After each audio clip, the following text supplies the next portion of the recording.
सारी उम्र दलाइल देते रहे हो, आज मुझे साबित करो कि तुम्हारा रब मौजूद है। अगर तुम एक भी मजबूत दलील न दे सकें तो मान लेना कि तुम्हारा सारा इल्म बेकार था। तारीख का एक ऐसा आलिम जिसने शैतान को भी मुनाजरे में शिकस्त दी। जी हाँ, आपने बिल्कुल सही सुना। एक ऐसा वाक़या जो सुनकर रोंगटे खड़े हो जाएं। एक ऐसा आलिम जिसने अपनी पूरी ज़िंदगी अक्ली दलाइल से अल्लाह के वजूद को साबित किया, लेकिन आखिरी वक्त में जब शैतान ने चैलेंज किया तो उसने क्या जवाब दिया और फिर उसके बाद क्या हुआ, आज मैं आपको लेकर चलता हूँ इमाम फ़खरुद्दीन राज़ी रहमतुल्लाह अलैह की ऐसी ज़िंदगी में जहाँ हर मोड़ पर हैरत है, हर वाक़या इबरत है और आखिरी में एक ऐसा वाक़या है जो हमारी पूरी ज़िंदगी बदल कर रख दे। इमाम फ़खरुद्दीन राज़ी का पूरा नाम मोहम्मद बिन उमर बिन हुसैन है। आपकी विलादत 544 हिजरी में री के शहर में हुई, जो कि आजकल ईरान का हिस्सा है। आपकी कुनियत अबू अब्दुल्ला और लक़ब फ़खरुद्दीन था और आपको इब्ने ख़तीबरी के नाम से भी जाना जाता है, क्योंकि आपके वालिद मोहतरम उस शहर के ख़तीब थे। इमाम फ़खरुद्दीन राज़ी कोई आम आदमी नहीं थे। ये वो शख्सियत हैं जिनके बारे में कहा जाता है कि जब वो बोलते थे तो लोग सांस रोक कर सुनते थे। लेकिन उनकी कहानी की शुरुआत कुछ यूं हुई कि बचपन में जब वो अपने वालिद से पढ़ रहे थे तो एक दिन एक बहुत मुश्किल मसला आया। उस्ताद ने समझाया, दूसरे तलबा समझ नहीं पाए, लेकिन छोटे फ़खरुद्दीन ने न सिर्फ समझा बल्कि इसमें मज़ीद 3 पहलू निकाल दिए जो उस्ताद को भी याद नहीं थे। उस दिन से लोगों को पता चल गया कि ये बच्चा आम नहीं है। जवानी में इमाम राज़ी का शोहरा दूर दूर तक फैल गया। एक दिन उनके शहर में एक बहुत बड़ा फ़लसफ़ी आया। ये शख्स पूरे इलाके में मशहूर था और दावा करता था कि कोई उसे मुनाजरे में शिकस्त नहीं दे सकता। लोगों ने कहा कि फ़खरुद्दीन अभी जवान हैं, उन्हें मत भेजो, लेकिन इमाम राज़ी खुद आगे बढ़े। मुनाजरा शुरू हुआ। वो फ़लसफ़ी एक एक करके अपने दलाइल पेश करता रहा और इमाम राज़ी हर दलील को यूं रद्द करते जैसे पत्ते को हवा उड़ा ले जाती हो। आखिर में वो फ़लसफ़ी हाथ जोड़ कर बैठ गया और कहा कि मैंने आज तक ऐसी ज़हानत नहीं देखी। लेकिन सबसे दिलचस्प वाक़या तो ये है कि एक मर्तबा इमाम राज़ी सफ़र पर थे। रात का वक्त था।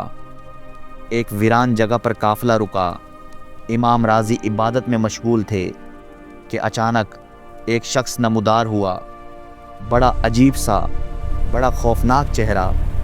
उसने इमाम राज़ी को देखा और कहा, तुम कौन हो जो इतनी रात गए यहाँ इबादत कर रहे हो? इमाम राज़ी ने जवाब दिया, मैं फ़खरुद्दीन राज़ी हूँ। वो शख्स हंसा और कहा, तुम तो वही हो जो लोगों को अल्लाह का वजूद बताते फिरते हो। इमाम राज़ी समझ गए कि ये कोई आम शख्स नहीं, लेकिन वो बिल्कुल घबराए नहीं। उन्होंने पूछा, तुम कौन हो? उस शख्स ने कहा, मैं इब्लीस हूँ। अब ज़रा सोचें, सामने खुद शैतान खड़ा हो तो कैसा लगेगा? लेकिन इमाम राज़ी तो इमाम राज़ी थे। वो बिल्कुल पुरसकून रहे। शैतान ने कहा, सारी उम्र दलाइल देते रहे हो, आज मुझे साबित करो कि तुम्हारा रब मौजूद है। इमाम राज़ी ने सोचा, ये तो अजीब इम्तिहान है। उन्होंने अपनी पूरी इल्मी क़ुव्वत लगा दी और एक एक करके दलाइल देने शुरू किए। पहली दलील दी कि ये कायनात इतनी मुनज़्ज़म है। सूरज एक वक्त पर तुलू होता है, चाँद अपने मुकर्रर वक्त पर निकलता है, मौसम बदलते हैं, बारिश आती है, पौधे उगते हैं। ये सब بغیر کسی خالق کے کیسے ممکن ہے؟ شیطان نے کہا یہ قدرت کا نظام ہے، اتفاق ہے۔ امام راضی نے دوسری دلیل دی کہ ہر چیز کا کوئی بنانے والا ہوتا ہے۔ یہ گھڑی کسی نے بنائی، یہ کپڑا کسی نے بنایا، تو یہ پوری کائنات کس نے بنائی؟ شیطان نے کہا کائنات ہمیشہ سے ہے، کسی نے نہیں بنائی۔ امام راضی نے تیسری دلیل دی کہ انسان کے اندر ضمیر ہے، اچھے برے کی تمیز ہے، یہ کہاں سے آئی؟ شیطان نے کہا یہ سماج کی تعلیم ہے۔ اس طرح شیطان نے ایک ایک کر کے تمام دلائل کو رد کرتا گیا۔ امام راضی جو دلیل دیتے شیطان اس کا توڑ نکال لیتا۔ امام راضی نے اپنی ساری عمر کے علم سے جتنے دلائل دیے شیطان نے سب کو مسترد کر دیا۔ آخر میں امام راضی تھک گئے، ان کے پاس کوئی اور دلیل باقی نہیں بچی۔ شیطان زور سے ہنسنے لگا اور کہا دیکھا تمہارا سارا علم بیکار تھا۔ امام راضی بہت پریشان ہو گئے، ان کی آنکھوں میں آنسو آ گئے۔ انہوں نے سوچا کہ میں نے ساری عمر لوگوں کو دلائل دیے اور آج خود میرے پاس کوئی جواب نہیں۔ تب امام راضی کو اپنے پیر و مرشد کی تعلیم یاد آئی۔ ان کے مرشد نے ایک دفعہ کہا تھا فخر الدین یاد رکھنا، ایمان دلائل سے نہیں دل کی گہرائی سے آتا ہے۔ امام راضی نے فوراً شیطان کی طرف دیکھا اور بڑے اعتماد سے کہا اے شیطان، میں اللہ کو بغیر کسی دلیل کے مانتا ہوں۔